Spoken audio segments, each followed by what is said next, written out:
Le Rwanda, par ses troupes, se trouve aujourd'hui à l'intérieur du Zaïre, dans la région de Goma, de Nord Kivu, à Massissi, comme dans la région du Sud Kivu, à Uvira. Nous ne pouvons accepter cette situation. Le Rwanda doit se retirer du Zaïre et le Zaïre fera valoir ses droits par tous les moyens dont il dispose. Dans la vie de mes médecins, j'ai décidé d'interrompre mon séjour en France et de revenir poursuivre ma convalescence dans mon pays. Mais voilà que les ennemis de notre peuple choisissent le moment où je suis terrassé par la maladie pour me poigner dans le dos. Jamais de la vie, il n'y aura jamais de cessez-le-feu. C'est soit vous l'obtenez comme conséquence de votre démission du pouvoir, ou il faut oublier. Si nous sommes allés négocier là-bas, c'est parce qu'on voulait injecter le Mobutiste dans le corps d'autorité de transition, ce que nous avons dit, absolument non. 7 ans de transition. Pourquoi encore une année de plus? C'est pas possible. J'y vais pour ça, pour expliquer cela. À ceux qui veulent aider que le Mobutu soit dans la transition, comme si tout le peuple a été dans la transition. Mais ce que je sais, qu'il est fini. Pas de pouvoir, il n'en aura plus. Il est assiégé maintenant, à l'heure où nous parlons, par son armée, qui se dit maintenant l'armée d'Alliance, l'armée des Kabila, beaucoup d'officiers, les 3/4 des généraux. Lorsque je parlais avec lui, il me téléphonait. C'est mon téléphone ici, sur le bateau. Ces généraux. Il est perdu, l'homme. Moi, à ta place, j'enlèverai tout ça. Nous voulons la protection près de vous. Nous enlèverons pas. En 1992, le Zaïre entre dans une zone de turbulence.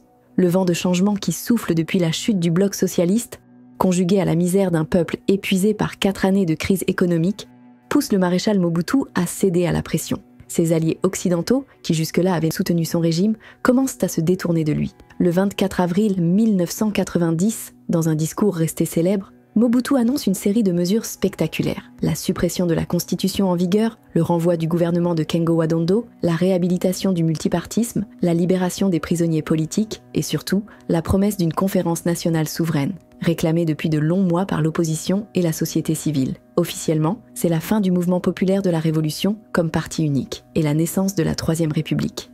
Dans l'ombre pourtant, Mobutu reste maître du jeu. Craignant pour sa sécurité, il songe un temps à l'exil avant de reprendre confiance. Selon l'ancien conseiller Emmanuel Dongia, 2 facteurs internes expliquent ce revirement. D'abord, l'incapacité des leaders de l'opposition à s'unir autour d'une stratégie claire pour écarter le dictateur. Ensuite, l'émergence d'Honoré Ngouanda, surnommé Terminator, fidèle de Mobutu, réputé pour ses méthodes brutales. Dongia ira jusqu'à écrire « Autant Séti avait joué un rôle crucial dans la destruction du tissu économique du Zaïre, autant Ngouanda façonna l'image hideuse de la dictature de Mobutu et facilita le retour de l'autoritarisme durant la seconde phase de son règne. » La conférence nationale souveraine s'ouvre enfin. Elle dote le pays d'une nouvelle constitution, ambitieuse et symbolique. Rupture avec l'État privatisé, reconnaissance des droits de l'homme et des libertés fondamentales, condamnation des coups d'État militaires et affirmation du droit du peuple à résister à tout pouvoir usurpateur. Le texte va jusqu'à qualifier l'instauration d'un parti unique de crime de haute trahison. Le 15 août 1992, pour la première fois en 30 ans, un Premier ministre est élu. Étienne Tshisekedi, figure de l'opposition, l'emporte largement avec 60 et 11% des suffrages, contre 27% pour Thomas Kanza. Un gouvernement et un parlement de transition sont mis en place. Mais la cohabitation avec Mobutu s'avère impossible. Les tensions dégénèrent rapidement en une lutte ouverte entre le président et son premier ministre. En mars 1993, Mobutu passe à l'offensive. Il dissout de facto les institutions issues de la conférence nationale et met en place son propre gouvernement, son propre parlement et même sa propre constitution. Il nomme Faustin Birindwa Premier ministre. Tshisekedi lui refuse de céder, affirmant qu'il tient sa légitimité non du président, mais de la conférence nationale. Le pays sombre alors dans une dualité institutionnelle, reflet de la crise profonde qui paralyse l'État zaïrois. Le Zaïre vit alors une situation inédite. 2 gouvernements coexistent. D'un côté, les institutions issues de la conférence nationale souveraine, de l'autre, celles mises en place par Mobutu, qui reste le véritable maître du pouvoir. Il en est encore à un énième coup d'État, c'est-à-dire s'imposer contre la volonté du peuple parce qu'il compte sur la force brutale des militaires. Cessons de rigoler. Nous n'avons pas de gouvernement. Je vous dis que Tshisekedi est un citoyen comme n'importe quel autre citoyen. Il doit se soumettre aux lois du Zaïre. J'ai reçu en bonne et due forme une lettre d'invitation signée par le président Mitterrand lui-même. Eh bien, puisque l'invitation est là, j'espère que j'aurai mon visa d'entrée en France pour participer à ce sommet. On a tout fait pour m'éliminer de la scène internationale. Comme vous le dites si bien, lorsqu'on a sur le dos les États-Unis, votre pays, la France, et bien entendu la Belgique, et ça n'est pas du tout facile. Bon, ils se sont arrogés le droit de s'occuper de mon pays, de moi-même, et j'ajoute tout de suite, sans mandat.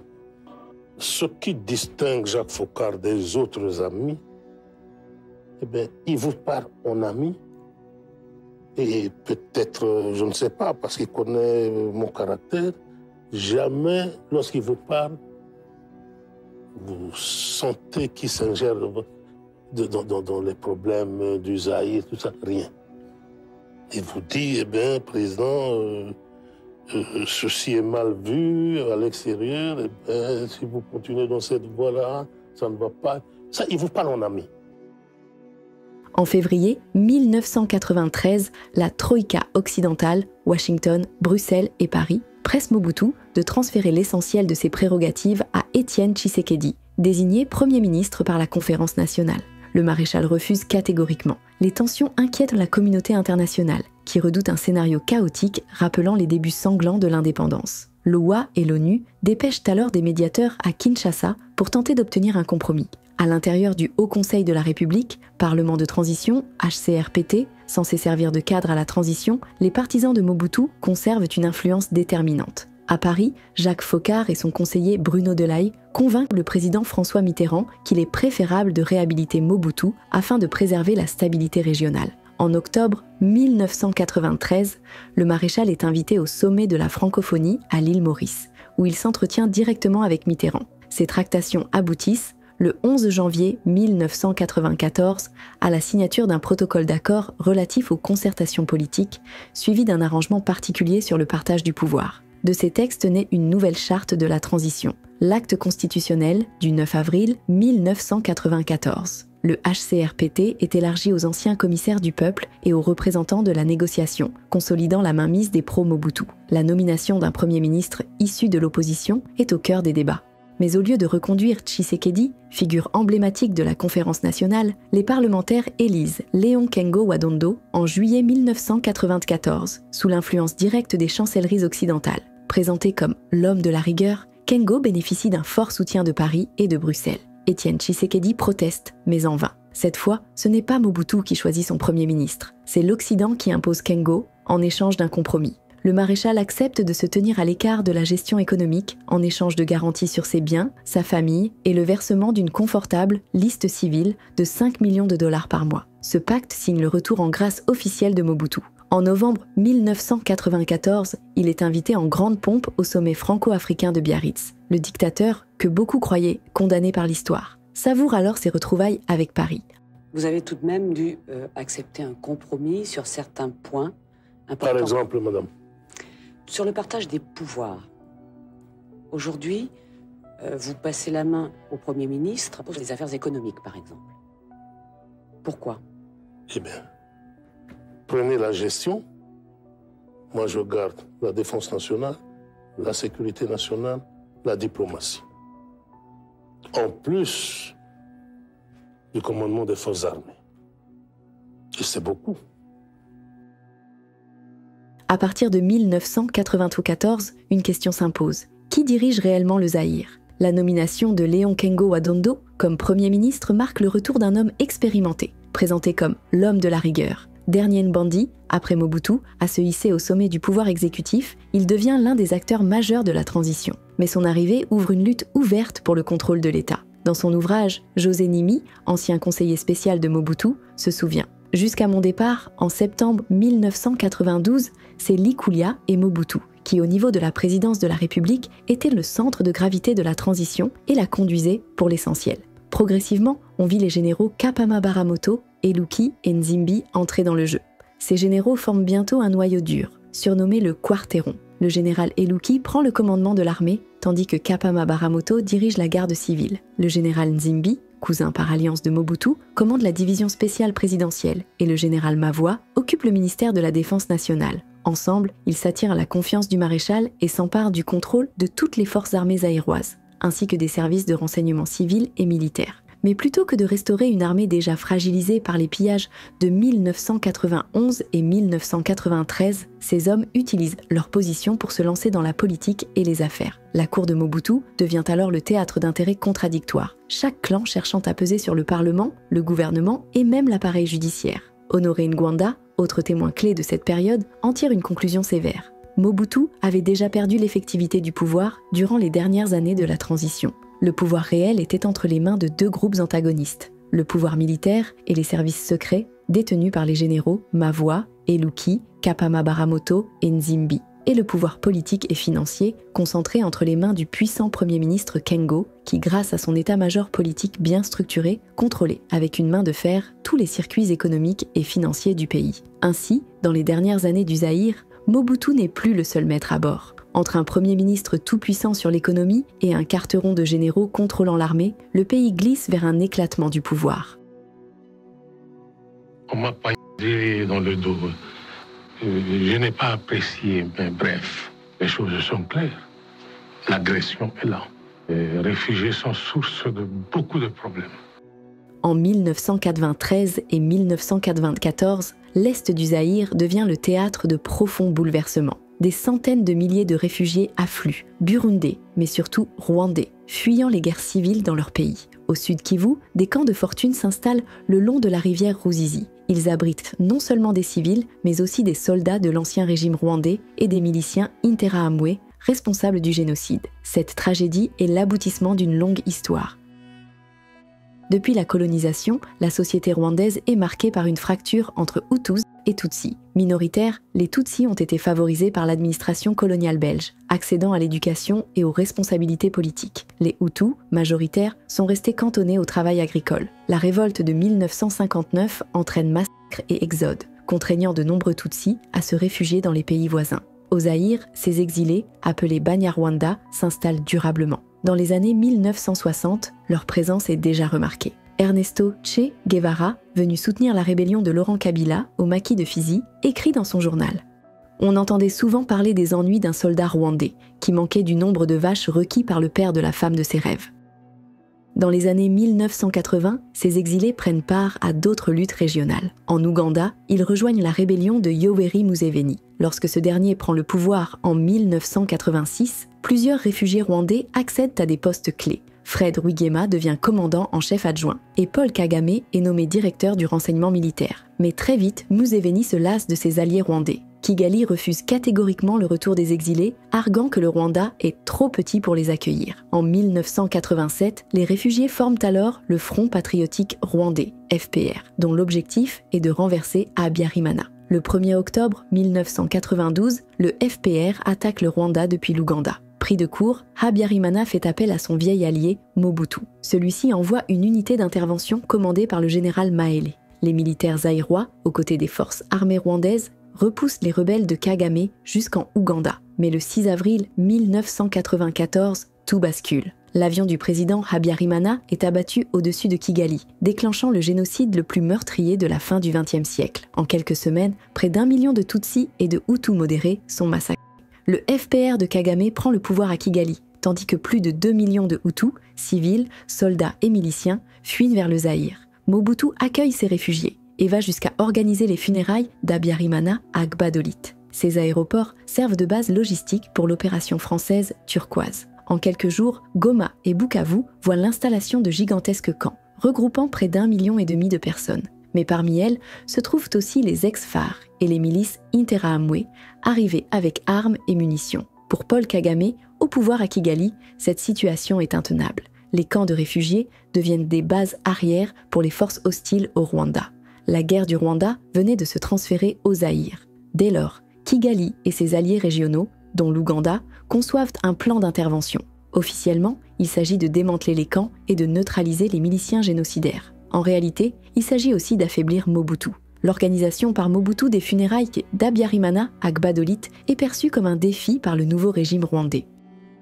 À l'est du Zaïre, la fracture devient béante. D'un côté, les Hutus, encadrés par les ex-FAR et les Interahamwe, de l'autre, les Tutsis congolais, accusés d'être des relais de Kigali. Le maréchal Mobutu, affaibli par la maladie et éloigné du terrain, ne mesure pas l'ampleur du danger. Nous avons de preuves matérielles de présence des troupes rwandaises sur notre territoire, de la manière dont les troupes rwandaises entraînent certains de nos concitoyens, des Banyamulenge, qu'ils considèrent comme étant les leurs, et avec eux, ils veulent déstabiliser le Zaïre. Si les Banyamulenge ont des problèmes avec les autochtones qui ne les considèrent pas comme des Zaïrois, c'est un problème zaïro-zaïrois, c'est un problème de nationalité, c'est un problème qui doit être réglé par le gouvernement du Zaïre et non pas par le gouvernement du Rwanda. La guerre qui éclate en 1996 ne se limite pas à l'éloignement des ex-FAR et des milices Interahamwe réfugiées au Zaïre. Très vite, elle révèle des ambitions bien plus larges. Derrière l'opération dite de sécurisation, le Rwanda et l'Ouganda poursuivaient 3 objectifs majeurs. Occuper durablement les territoires stratégiques du Nord Kivu, notamment le Masisi et le Rutshuru, chasser Mobutu du pouvoir et résoudre la question de la nationalité des Banyarwanda. Comme l'avait fait Yoweri Museveni quelques années plus tôt, en orientant ses combattants Tutsis vers la guerre du Rwanda. Kigali et Kampala cherchaient à se libérer de leurs propres combattants encombrants en les aiguillant vers une nouvelle guerre de conquête au Zaïre. Le 28 octobre 1996, le président rwandais Pasteur Bizimungu lui-même révèle publiquement cette vision expansionniste. Devant la presse, il brandit une carte du Grand Rwanda, précolonial, affirmant que des portions de l'Est congolais et du sud-ouest de l'Ouganda avaient jadis appartenu au royaume Nyiginya. Il ajoute « À l'arrivée des Blancs au Rwanda, le Rwanda avait à peu près 600 ans d'existence en tant que pays. Il s'étendait des lacs Rweru et Tiohoa, franchissant la chaîne des volcans, jusqu'au lac Rwikanzige, lac Édouard. Même la région jadis appelée Bishugi, berceau des Banyamulenge, faisait partie du Rwanda. Ces Banyamulenge dont vous entendez parler sont nos congénères avec qui nous partagions le Rwanda. » Derrière ce discours, un plan rwando-ougandais est bel et bien élaboré, avec le soutien discret des États-Unis. Dans la logique géopolitique de l'administration Clinton, l'Ouganda, le Rwanda et le Burundi deviennent des alliés stratégiques, perçus comme un cordon sanitaire contre l'intégrisme musulman qui inquiétait alors Washington.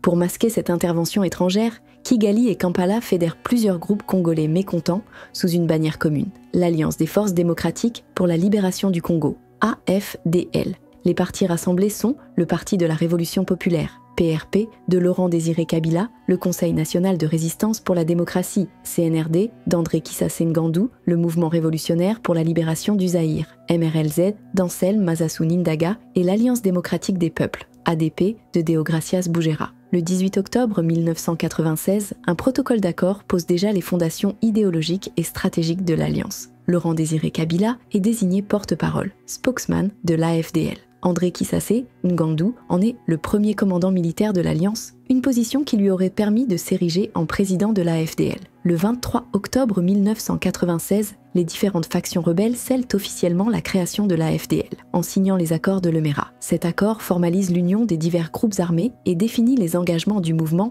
dans sa lutte contre le régime de Mobutu. Dès son premier article, le texte affirme que l'AFDL est une entité politique et militaire unifiée, dotée d'une autorité exclusive sur les territoires conquis. En parallèle, il établit que le contrôle du sol et du sous-sol congolais revient à l'Alliance, consolidant ainsi les intérêts économiques de la coalition. Toutefois, l'accord ne se limite pas à la gestion des ressources naturelles. Il consacre également un volet géopolitique en stipulant que 300 km aux frontières congolaises seront cédés pour garantir la sécurité de l'Ouganda, du Rwanda et du Burundi. En échange, les alliés régionaux s'engagent à fournir un soutien logistique et militaire décisif. En cas de victoire, le texte prévoit aussi une rétribution spéciale destinée aux États et groupes ayant contribué à la chute de Mobutu. Sur le plan national, l'accord acte une rupture avec l'ancien régime. Il stipule ainsi que les politiciens ayant collaboré avec Mobutu seront exclus de toute fonction publique, ouvrant la voie à une nouvelle élite politique sous l'égide de l'AFDL.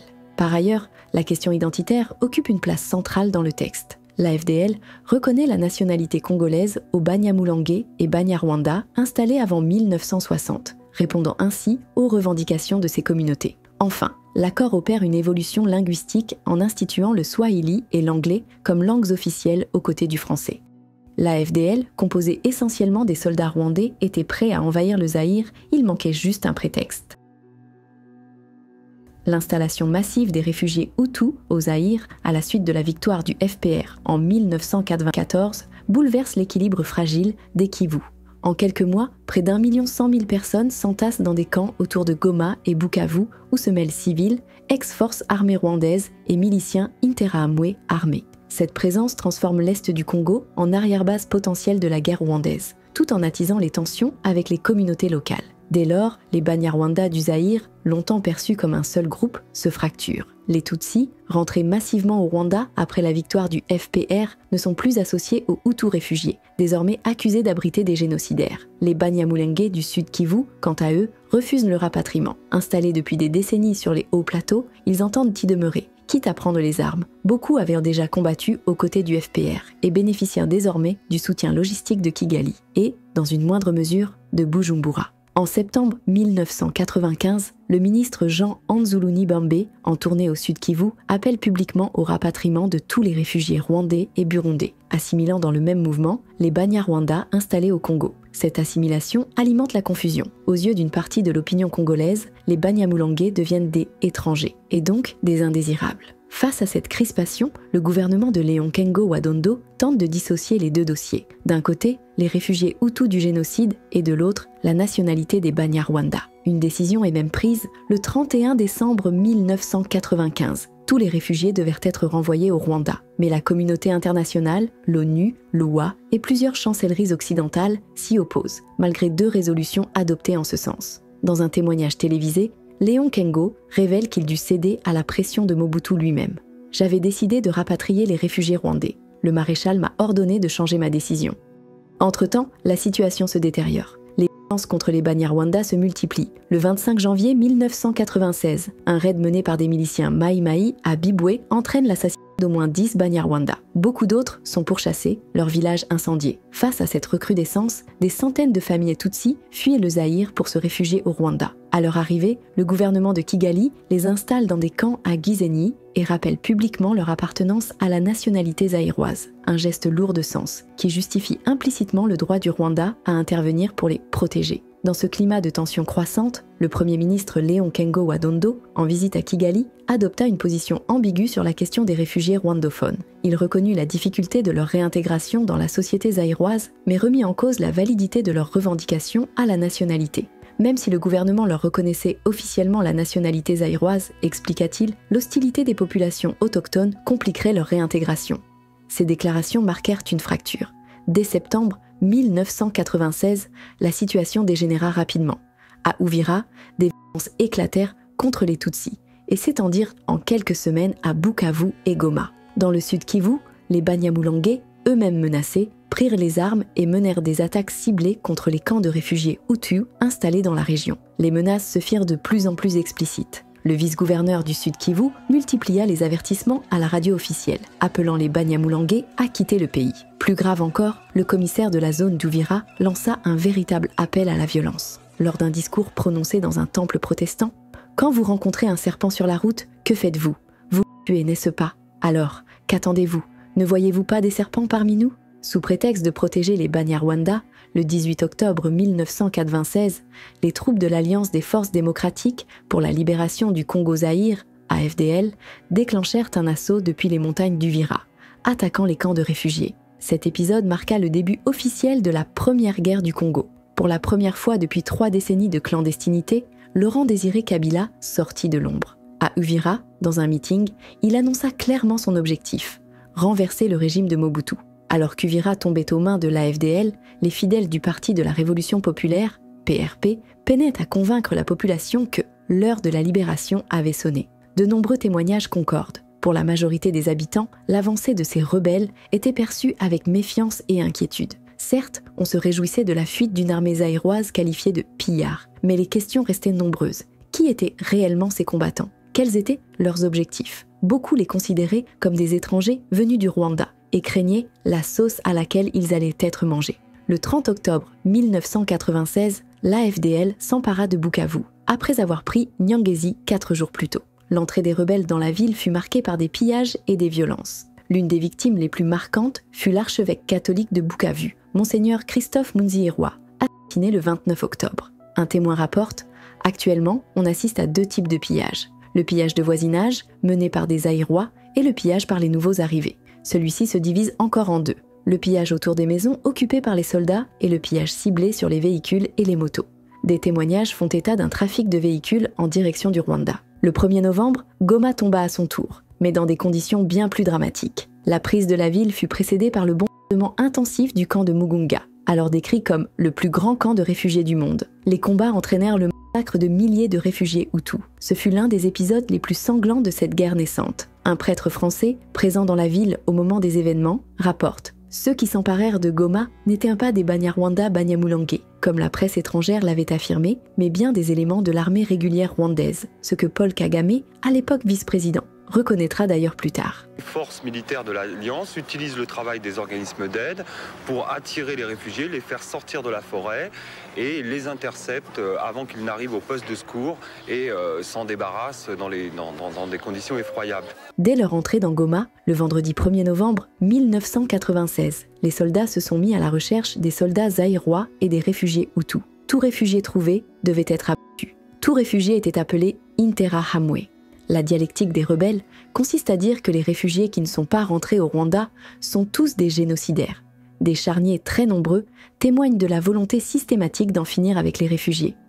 Dès les premières semaines du conflit, les observateurs notent une arrivée massive de populations Tutsi, venues du Rwanda et de l'Ouganda, renforçant l'idée, ancienne mais persistante, d'un projet de constitution d'un Tutsiland au Kivu, notamment dans les territoires de Masisi, Nyiragongo et Rutshuru. Cette inquiétude est confirmée par une lettre adressée le 15 mars 1997 à Laurent-Désiré Kabila par l'antenne locale de l'Azado à Goma. Notre bureau régional du Nord Kivu à Goma est envahi chaque jour par des paysans du Bouicha, dans la zone de Rutshuru, qui signalent que depuis le 18 février, ils sont régulièrement priés par les nouvelles autorités d'abandonner leurs champs au profit des éleveurs Tutsi qui arrivent par dizaines du Rwanda et de l'Ouganda avec leurs troupeaux. Tous les paysans qui témoignent signalent que ces éleveurs sont armés, bénéficient apparemment du soutien de la FDL et qu'aucune résistance de la part des paysans n'est dès lors possible. Des informations similaires ont été signalées concernant le site de Mouja, à 15 km de Goma, où plusieurs familles de Goma qui y cultivèrent des champs en auraient récemment été expropriées. Nous sommes très préoccupés par toutes ces informations qui préparent inéluctablement les populations du Nord Kivu à une autre guerre interethnique. Dans les zones conquises, la FDL met rapidement en place une administration sous contrôle rwandais. Le tout sous la supervision directe du chef des opérations militaires rwandaises, James Kabarebe. L'armée rebelle, dominée par Kigali, enrôle de force des adolescents, les fameux Kadogo, reconnaissables à leurs bottes noires en caoutchouc de type Wellington. Soumis à un entraînement militaire et idéologique, ces enfants soldats devinrent la piétaille d'une guerre dont ils ne comprenaient pas toujours les enjeux. Mais au sein même de la FDL, des tensions apparaissent. André Kisase Ngandu, l'un des fondateurs du mouvement, s'oppose de plus en plus ouvertement à la mainmise rwandaise. Il dénonce les comportements prédateurs des Banyarwanda et leurs ambitions de contrôler le pouvoir au Zaïre. Le 4 janvier 1997, il est éliminé à Rutshuru dans des circonstances troubles. Sa disparition consacre l'ascension de Laurent-Désiré Kabila, désormais figure incontestée de la rébellion. C'est lui qui prend désormais la parole et fixe la ligne politique. Dans un discours, il proclame son intention de jeter Mobutu dans la poubelle de l'histoire et exige son départ immédiat du pouvoir. Mais derrière cette image nouvelle de chef de guerre se pose une question. Qui est réellement Laurent Kabila, cet homme qui émerge soudain comme l'alternative à Mobutu après 30 ans d'ombre et de clandestinité? Laurent-Désiré Kabila naît le 27 novembre 1939 à Jadotville. l'actuelle Likazi, au Katanga. Issu de la tribu Lunda par son père, Désiré Kabila Taratibou, et sa mère Janine Mafik, le jeune Laurent se distingue très tôt comme un esprit vif, amateur de sport, de musique. Il joue de la guitare et compose même des chansons, mais surtout passionné de débats intellectuels. Au moment de l'indépendance, en 1960, Kabila choisit de militer au sein du parti Balou-Bakat de Jason Sendwe, allié du mouvement national congolais de Lumumba, contre la Konakat de Moïse Tshombe. Il combat alors la sécession katangaise et s'illustre lors de la bataille de Kabalo. C'est à cette époque qu'il reçoit le surnom de Général d'Ankoro. En mars 1961, sa trajectoire prend une nouvelle dimension lorsqu'il rencontre à Kisangani Antoine Gizenga, chef du gouvernement lumumbiste. Gizenga lui octroie une bourse d'études. Kabila découvre alors de près le socialisme et les réseaux révolutionnaires qui influenceront toute sa carrière. De retour au Congo, il occupe rapidement des responsabilités dans le gouvernement démocratique du Nord Katanga, d'abord comme directeur provincial, puis comme chef de cabinet au ministère de l'Information et des Télécommunications. Il anime des chroniques radiophoniques, collabore à un journal local, Le Petit Figaro du Nord Katanga, et fonde bientôt sa propre publication, L'Étincelle. Mais le climat politique du pays se dégrade. En janvier 1963, l'intervention des casques bleus met fin à la sécession katangaise. Quelques mois plus tard, la dissolution du Parlement par le président Kasavubu plonge le Congo dans une crise profonde. Kabila, comme d'autres lumumbistes, prend le chemin de l'exil au Congo-Brazzaville, devenu un refuge pour les mouvements révolutionnaires africains. C'est dans ce contexte qu'est créé, le 3 octobre 1963, le Conseil national de libération, CNL, sous l'impulsion de Christophe Gouenier et Gaston Soumialo. Kabila est envoyé à l'est du Congo pour organiser un soulèvement. Aux côtés de Soumialo et avec le soutien de réfugiés Banyarwanda, il déclenche en 1964 la célèbre rébellion Simba. En quelques mois, celle-ci s'étend à la moitié du pays. Le 27 juillet 1964, un gouvernement provisoire du CNL-Est s'installe à Albertville, aujourd'hui Calémie. Kabila, alors âgé de seulement 26 ans, y occupe le poste de vice-président, chargé des relations extérieures et du commerce. Quelques jours plus tard, les rebelles s'emparent de Kisangani et proclament la République populaire du Congo. Kabila devient commandant suprême du front Est, couvrant les régions stratégiques du Kivu et du Katanga. Au cours de ces années, il multiplie les voyages de formation et les contacts internationaux. Tanzanie, Angola, Égypte, Tchécoslovaquie, Union soviétique, Chine. Partout, il se nourrit des expériences révolutionnaires et tisse des réseaux. En France et à Tachkent, dans l'URSS d'alors, il approfondit la philosophie et les théories marxistes. Mais la rébellion Simba est brutalement écrasée à la fin de 1964. Avec l'appui de mercenaires étrangers, les forces de Moïse Tshombe, soutenues par la Belgique et les États-Unis, reprennent les territoires insurgés. Les principaux chefs rebelles s'exilent. Kabila, lui, refuse de renoncer. Il choisit de s'installer durablement dans la région du Sud Kivu, convaincu que la lutte armée reste la seule voie pour libérer le Congo. Mais ce n'est pas l'avis de M. Laurent Kabila, le vice-président du Comité de libération nationale. M. Kabila affirme, lui, qu'il a constaté des bombardements par avions étrangers. Au moment où je vous parle, je venais de Baudouinville, avant que j'arrive ici à Bujumbura, j'ai été me rendre compte moi-même des bombardements de ces avions dans les territoires de Kabalo et de Baudouinville. On a vu de maisons brûlées à Baudouinville, on a rapporté que ce sont nos troupes qui ont brûlé de maisons de villageois. Nous n'avons absolument pas intérêt à brûler ces maisons parce que nous, notre tâche consiste à rassembler les villageois, à ramener la paix, à chasser l'armée pillarde qu'on appelle l'armée nationale congolaise. Qu'est-ce qui vous permet de préciser, M. Kabila, qu'il s'agissait effectivement d'avions américains? Parce que nous avons vu les inscriptions et de soldats de l'armée nationale congolaise que nous avons capturés nous ont affirmé qu'ils sont aidés par les avions américains. En 1965, à Dar es Salaam, il rencontre une figure qui marquera son imaginaire, Ernesto Che Guevara. Le révolutionnaire argentin vient soutenir son maquis de Fizi. Mais l'expérience tourne court. Les réalités congolaises et les divergences stratégiques conduisent Che à quitter le pays en novembre 1965. Kabila poursuit néanmoins son combat. À travers la Tanzanie, il bénéficie d'un soutien croissant de la Chine. En 1967, après un séjour de formation à Pékin, il rompt avec le Conseil national de libération et fonde son propre parti, le Parti de la Révolution du Peuple, le PRP. Sa ligne est claire, une idéologie marxiste-léniniste, privilégiant la lutte armée pour, selon ses mots, libérer le Congo du régime meurtrier et despotique installé par les États-Unis et dirigé par leur marionnette Mobutu. Son maquis s'organise dans les montagnes de Ewabora, au cœur du territoire de Fizi. Inspiré par les expériences révolutionnaires observées en Chine, Kabila met en place une formation idéologique stricte. Les combattants doivent assimiler la critique des erreurs passées, résumée sous le nom de Makosa Saba, les 7 erreurs, qui avaient conduit à l'échec des rébellions congolaises de 1964. À ses côtés, une femme joue un rôle décisif, Sifa Mahania. Cadre du PRP et responsable de la formation politique, elle assure notamment l'éducation des militantes. Elle deviendra aussi l'épouse de Kabila et la mère de ses jumeaux, Joseph Kabangé et Jene Kyungu, nés en 1971. Militairement, le PRP s'appuie sur une branche armée, les Forces armées populaires. Politiquement, Kabila veut transformer les campagnes. Il fonde des cités agricoles inspirées de l'autarcie socialiste prônée par Julius Nyerere en Tanzanie. Son objectif affiché, libérer les paysans congolais de la misère et de l'exploitation, et leur montrer que la révolution repose sur leurs propres efforts. Pourtant, de 1967 à 1996, malgré près de 3 décennies de guérilla, le maquis de Kabila ne parvient jamais à ébranler réellement le régime de Mobutu. Quelques actions spectaculaires marquent son parcours, comme la prise d'otage de 1975 ou la deuxième guerre de Moba, 1985. Mais en 1986, son maquis de Ewabora est dispersé. Après la dispersion de son maquis dans les montagnes du Sud Kivu, Laurent-Désiré Kabila entre dans une longue période de clandestinité, marquée par les ambiguïtés de la survie révolutionnaire. L'historien Eric Kennes souligne qu'après la chute du quartier général de Wimbi et la défaite des mouvements armés, le parti de la Révolution populaire semble confondre la fin et les moyens. Le commerce devient peu à peu l'activité principale du PRP. Dans les années 1970, des marchés sont créés par les maquisards, où l'on échange aussi bien des produits de première nécessité que des armes et des uniformes directement fournis par les forces armées zaïroises elles-mêmes. Ce paradoxe, combattre Mobutu tout en commerçant avec son armée, contribue à une démobilisation progressive du mouvement. Beaucoup de sympathisants, tiraillés entre la promesse d'un futur révolutionnaire incertain et les bénéfices concrets du commerce, s'éloignent peu à peu de l'idéal initial. L'exploitation de l'or, notamment dans la région de Kituku, prend une importance croissante. Des accusations circulent contre Kabila. Il aurait voulu garder pour lui seul les revenus du maquis, interdisant même aux combattants de conserver la moindre poussière d'or dans leurs poches. Ces soupçons alimentent les divisions internes, sans qu'il soit toutefois possible d'affirmer qu'il ait mené une vie luxueuse.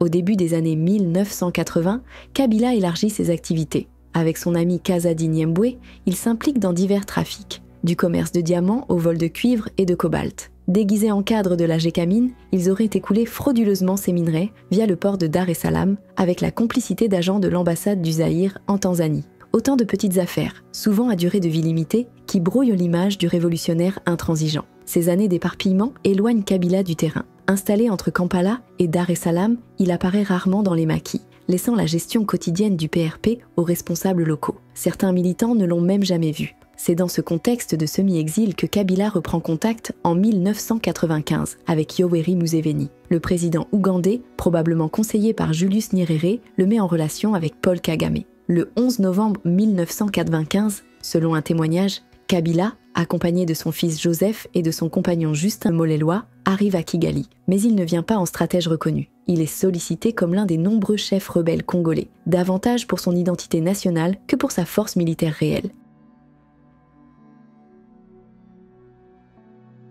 Les ennemis de notre peuple choisissent le moment où je suis terrassé par la maladie pour me poignarder dans le dos. La progression de l'Alliance des forces démocratiques pour la libération fut fulgurante. Entre le 23 et le 25 octobre 1996, ses troupes prirent Kiliba, puis Uvira. À la fin du mois d'octobre, les provinces du Sud Kivu et du Nord Kivu étaient déjà sous contrôle rebelle. Comme en 1964, face au Simba, les soldats zaïrois abandonnèrent les positions sans combattre. Le 19 novembre 1996, le général Sébastien Elouki, chef d'état-major des forces armées zaïroises, le reconnut publiquement à Kisangani. Le gouvernement de Léon Kengo ne nous a pas donné les moyens conséquents pour faire la guerre. Sur le terrain, l'effondrement est total. Le colonel chargé de défendre Bukavu s'enfuit au premier coup de feu, à bord d'un véhicule volé à la Croix-Rouge et rempli de matériel audiovisuel. Après la chute de l'aéroport de Goma, le major Souka Dussarme appela Honoré Ngwanda pour dénoncer ses supérieurs. « Patron, nous voulons nous battre. Si nos chefs ne veulent pas se battre parce qu'ils ont peur de mourir et de laisser leur fortune, qu'ils nous envoient des munitions et des renforts. » Le journal Umoja dut constater avec amertume: chaque approche des troupes insurgées s'accompagne d'actes d'ignominie sans pareil. Honoré Ngwanda ancien conseiller de Mobutu, décrivit le désastre militaire. Au front, c'était la débandade et la désolation. Les militaires manquèrent de tout. Nourriture, habillement, transport, équipement et munitions. Des mois durant, ils n'ont pas été payés, alors que le Premier ministre affirmait avoir débloqué leur salaire depuis des semaines. Le maréchal Mobutu ne savait plus à quel saint se vouer. À Kinshasa, la guerre se doublait d'une autre, celle du pouvoir. Les généraux réclamaient près de 100 millions de dollars pour équiper l'armée. Mais Kengo, méfiant, refusa, les accusant de vouloir détourner les fonds. Ngouanda se souvient avoir proposé à Mobutu la création d'un conseil national de crise pour contourner les généraux. Il fallait centraliser la gestion de la guerre. Mais Mobutu, affaibli, n'avait plus l'énergie d'autrefois. Les généraux, furieux, accusèrent Kengo de saboter l'armée et de comploter avec les Rwandais. Le général Eluki organisa une conférence de presse contre le gouvernement. Kengo répliqua en exigeant sa suspension et sa révocation, allant jusqu'à menacer de démissionner si on ne l'écoutait pas. Mobutu tenta de ménager les deux camps. Il suspendit Eluki, mais le remplaça par un autre général tout aussi influent, Baramoto. La crise s'envenima. Kengo affirma être menacé physiquement, tandis que les généraux multipliaient les accusations. Les ambassades occidentales furent alertées. Nul ne savait désormais où se jouait la véritable guerre, sur le front de l'Est ou dans les couloirs du pouvoir de Kinshasa. Le 4 novembre 1996, Mobutu arrive au Cap Martin pour poursuivre sa convalescence. Miné par la maladie mais refusant de l'admettre, il déclare devant les caméras « Je suis en bonne santé ». À ses proches, il se plaint de la trahison de ses anciens alliés. Il profite de ma faiblesse pour me poignarder dans le dos. Puis, d'un ton ferme, il annonce « Je rentre et je reprends les choses en main ». En coulisses, il multiplie les appels pour obtenir un soutien militaire. À Jacques Foccart, l'ancien Monsieur Afrique de l'Élysée, il confie son inquiétude. « Jacques, les Américains sont derrière Kabila. Ce grand pays francophone d'Afrique va nous échapper. Il n'y a pas un instant à perdre. Il faudrait que vous puissiez monter une opération en recourant au service action. 1 millier d'hommes suffirait à maîtriser les troupes de Kabila. » Foccart en réfère aussitôt à Jacques Chirac. Il sollicite son Premier ministre, Alain Juppé, chef statutaire de la DGSE. Mais Juppé oppose un refus catégorique. L'armée française ne viendra pas sauver Mobutu. À Kinshasa, l'attente est immense. L'armée, la classe politique et même une population qui, quelques mois plus tôt encore, conspuait le maréchal, voit en lui le dernier recours. Lorsque Mobutu rentre, la capitale lui réserve un accueil triomphal. Des banderoles fleurissent dans les rues. « Bon retour au papa maréchal !» Merci à maman Bobby Ladawa pour avoir veillé avec affection au chevet de papa maréchal. Dans les quartiers populaires, on s'accroche à l'illusion d'un renversement de situation. Avec papa maréchal, l'armée va reprendre le dessus, murmurent les habitants, convaincus que le Zaïre retrouvera son honneur perdu. Même l'opposition dite radicale, qui avait fait de Mobutu son ennemi juré, se rallie à lui. Le 19 décembre, le maréchal démet le général Baramoto et confie l'état-major général à Maele Lieko Bokungu, réputé intègre et compétent. Dans le même temps, Kinshasa engage des mercenaires venus de Belgique, de France, mais aussi de Serbie, d'Ukraine, de Croatie, de Russie, de Pologne et d'Italie. Leur solde, 1 500 $ par mois pour un simple soldat, 3 500 pour un colonel. Le 2 janvier 1997, le général Likulia Bolongo annonce en grande pompe l'imminence d'une grande offensive destinée à reprendre l'Est. Le 20 janvier, le Premier ministre Kengo ordonne à l'armée de lancer la guerre. Le général Maele concentre les moyens militaires à Kisangani pour préparer la reconquête. Mais sur le terrain, la réalité rattrape vite les discours. Le 11 février, l'AFDL s'empare de Lubutu. Les réfugiés Hutus du gigantesque camp de Tingui-Tingui, paniqués, se replient vers Ubundu et Kisangani. Le lendemain, Isiro tombe.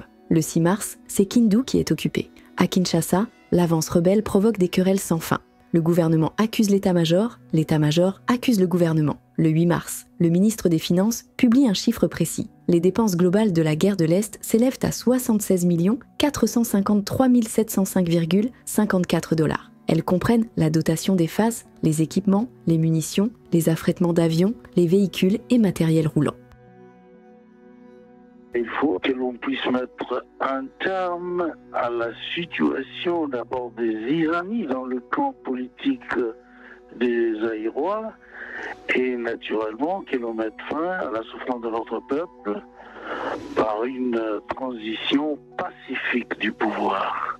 Et je pense que M. Mobutu lui-même sait ce départ est même nécessaire dans l'intérêt de son propre pays, qui est le mien. Et je ne vois pas qu'il ait un autre programme politique de reconstruction du pays. Et moi, je pense qu'il en est conscient et que c'est de ça que nous voulons discuter à deux. Et on irait beaucoup plus loin.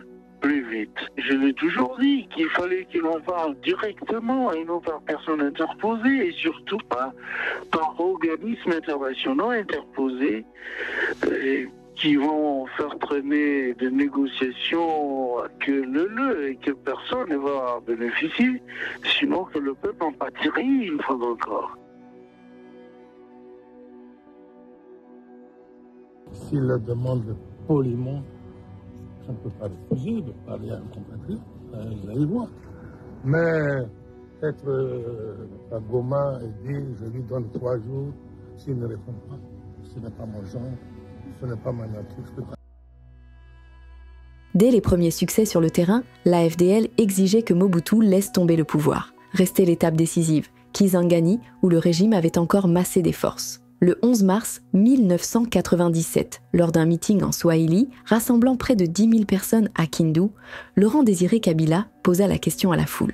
Devait-il poursuivre la guerre ou accepter un cessez-le-feu avec Mobutu ? La réponse fut nette, scandée par la foule. Apana, non. Encouragé, Kabila promit de s'emparer de Kisangani très prochainement. Le lendemain, le Premier ministre Léon Kengo affirmait devant la presse que Kisangani ne tomberait pas, que les phases se défendraient jusqu'au bout, et que des moyens matériels conséquents seraient déployés. Sur le terrain, pourtant, la réalité était tout autre. Dans la nuit du 14 au 15 mars 1997, les colonnes de l'AFDL encerclèrent Kisangani et s'emparèrent de l'aéroport de Bangboka, à 17 km de la ville. Aucune résistance d'envergure ne stoppa l'avance. Les mercenaires, croates, italiens et autres, prirent la fuite vers Guadolité, emportant avec eux les avions bombardiers, notamment des MiG-21.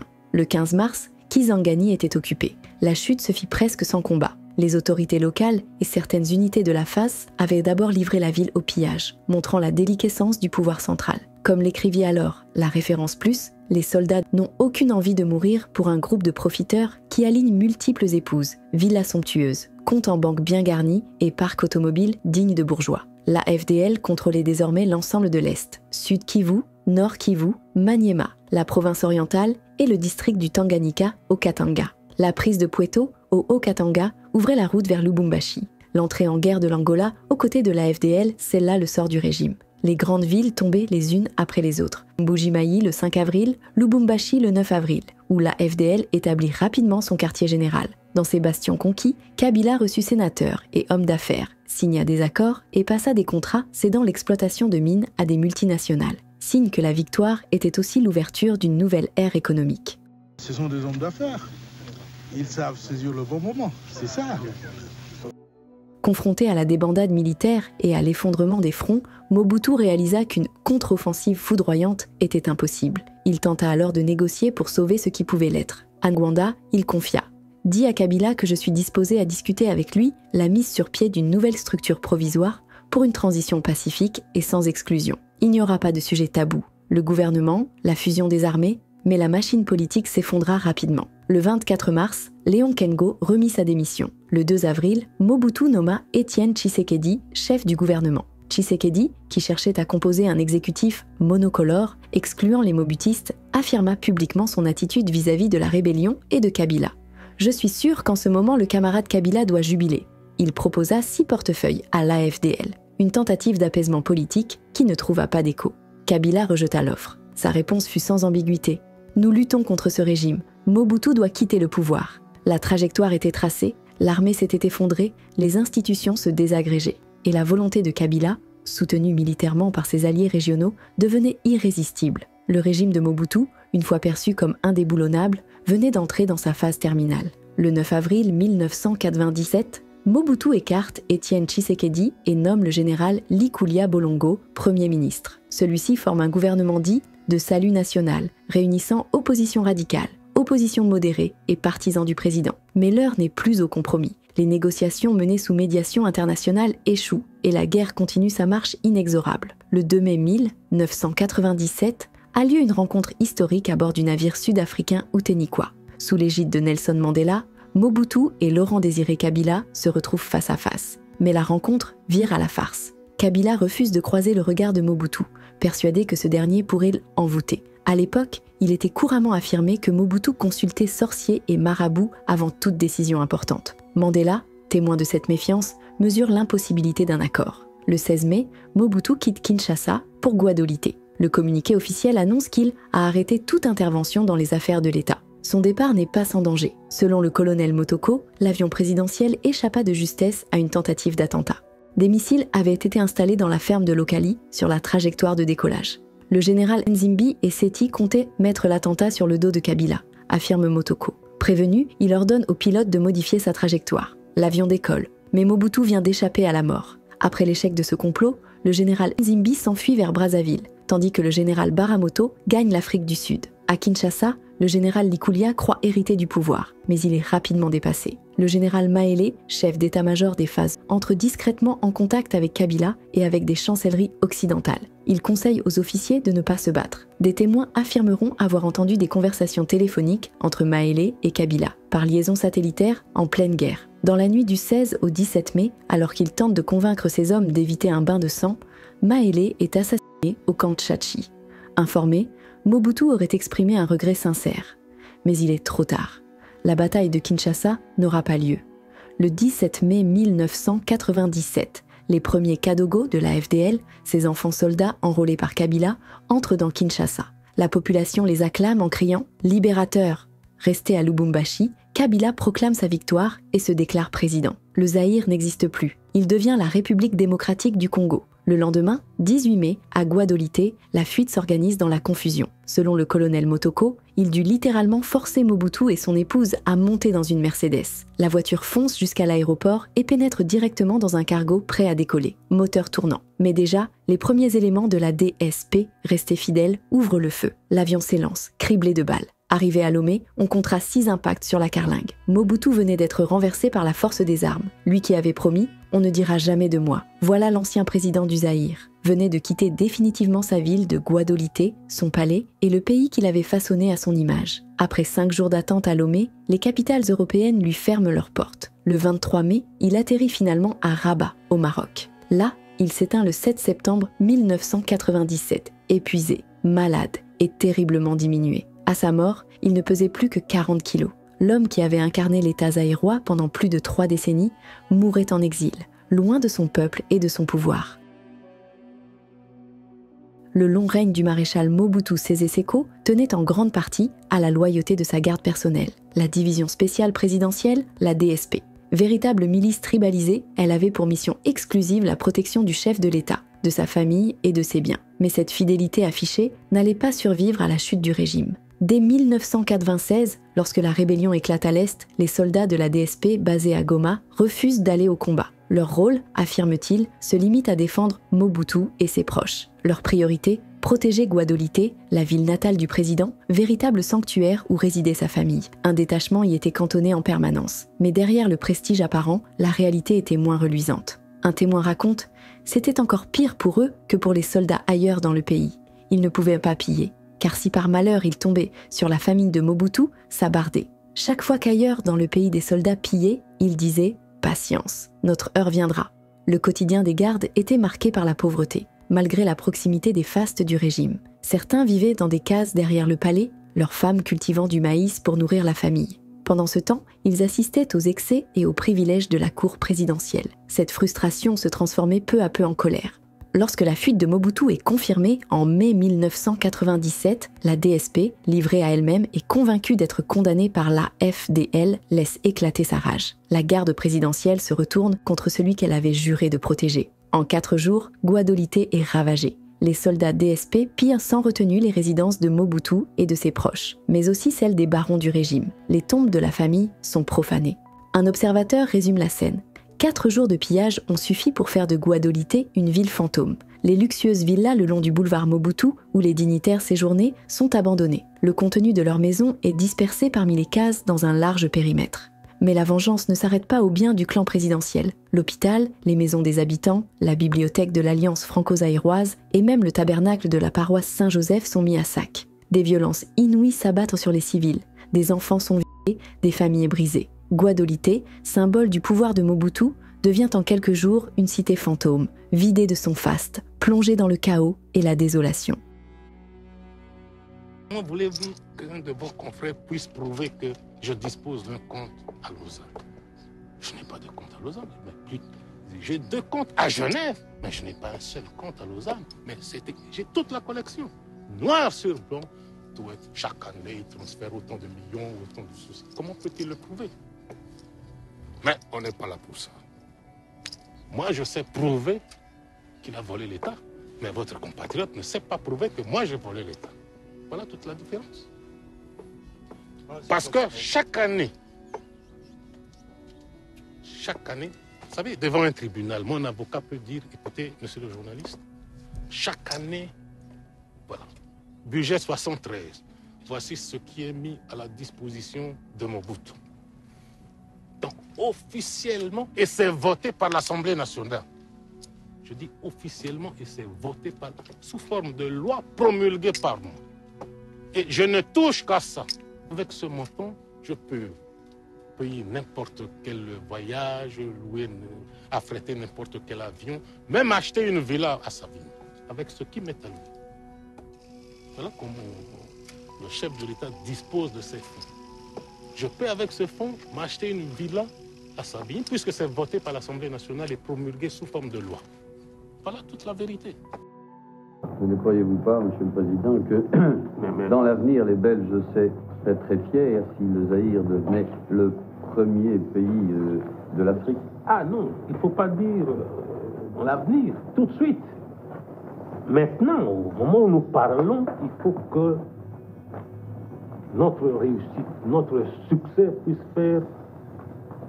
être un motif de fierté pour nos amis belges. Il ne faut pas que, parce qu'on n'a pas réussi avant l'indépendance à construire Inga, Mobutu le fait, bon, il faut bouder. Ah non, il faut plutôt s'en féliciter.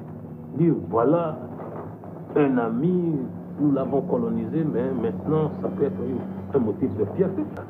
Que toutes nos réalisations, dont quelques-unes sont spectaculaires, je parle ici d'Inga, je parle ici de Maluku, de la Syrie, tout ça, que ce soit vraiment un motif de fierté en disant, voilà, nos amis en Afrique, au cœur de l'Afrique, sont devenus une puissance économique. Joseph Désiré Mobutu arrive au pouvoir le 24 novembre 1965. Le pays sort alors meurtri des sécessions et des rébellions qui l'ont agité depuis l'indépendance. Le Congo venait de retrouver ses frontières héritées de la colonisation. Son premier objectif est clair, consolider l'unité nationale. Pendant 32 ans, ce sera son plus grand argument de légitimité. Durant les 5 premières années, Mobutu cherche à se donner une image de chef intègre. Il refuse de percevoir son salaire de président, se contentant de sa rémunération de lieutenant général de l'armée. Je ne vais pas toucher un seul centime comme président de la République. C'est mon traitement de lieutenant général de l'armée nationale que je continuerai à percevoir.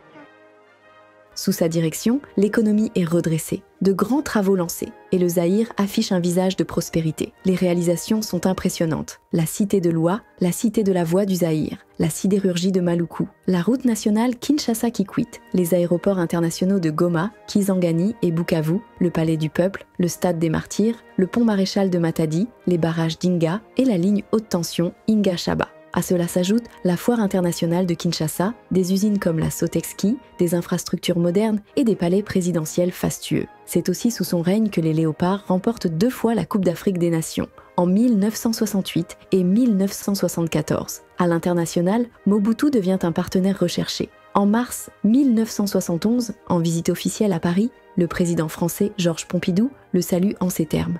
En la personne du chef de la République démocratique du Congo, nous n'accueillons pas seulement un jeune chef d'État dynamique et déjà très connu de nous, comme son pays, par les liens amicaux qui l'unissent à la France. C'est aussi quelqu'un pour qui nous avons une grande estime et une grande amitié. Parce que le monde entier sait que, grâce à votre sagesse, Monsieur le Président, et à votre ténacité, vous avez rendu à votre pays sa stabilité interne.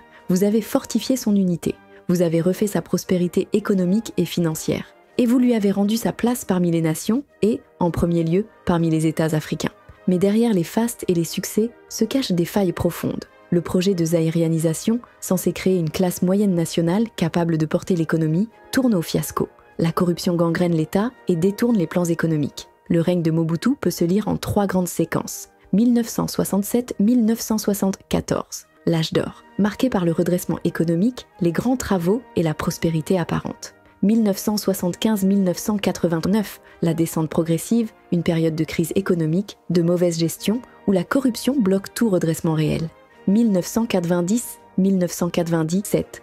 Le chaos, la transition démocratique avortée, minée par les luttes politiciennes et le pillage du pays, ouvrant la voie à la guerre de conquête et d'occupation qui plongea le Congo dans une crise chronique. Si Mobutu a consolidé l'unité nationale et laissé des infrastructures emblématiques, son héritage reste terni par la faillite d'un État, l'effondrement économique et l'ouverture d'une ère de conflit dont les conséquences continuent encore aujourd'hui, avec des millions de morts et de déplacés à l'est du pays.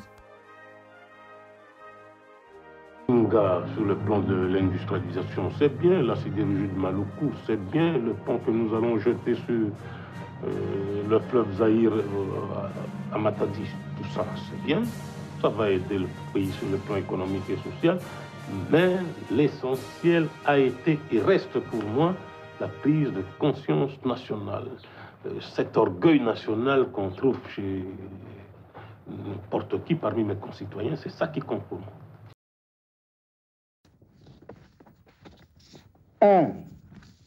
La prise du pouvoir d'État par l'Alliance de forces démocratiques pour la libération du Congo, sous la direction de son président, M. Laurent Désiré Kabila. L'Alliance assumant désormais l'autorité de transition. 2. Le président de l'AFDEL, M. Laurent Désiré Kabila, assume à partir de ce jour les fonctions du chef de l'État de la République démocratique du Congo.